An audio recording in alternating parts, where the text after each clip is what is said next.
Hello, magluluto tayo ng ng kalderetang manok.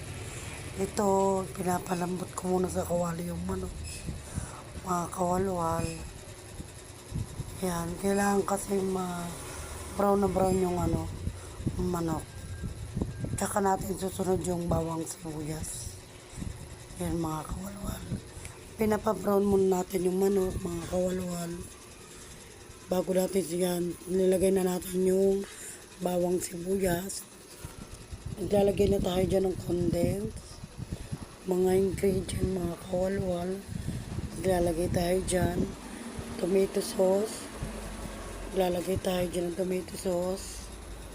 Dyan, tomato paste pala. Naglagay tayo, tsaka liver spread.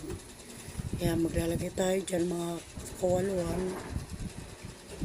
Pagkatapos nyan, halu-haluin natin, mga kawalwal.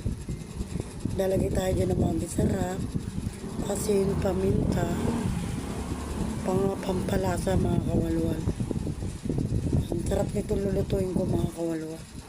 Sobrang sarap. Kaya ito, halo-halo natin yan. Papakuloy lang natin yan. Titikman natin kung ano lasa. Yan, napakasarap nito, kawalwal. Subukan nyo itong gawin. Tapos maya maglalagay tayo ng sili green para medyo maangang konti. Kung ayaw nyo naman, mga kawalwal, lalo na may bata, maglagay ng green. Yan, tinikman ko na, mga kawalwal. Sobrang sarap. Tara, kain na tayo ng hapunan to, mga kawalwal. Sobrang sarap ng niluto ko.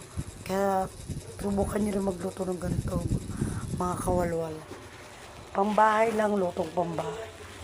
Lagay tayo ng green yan. Konting halo-halo lang.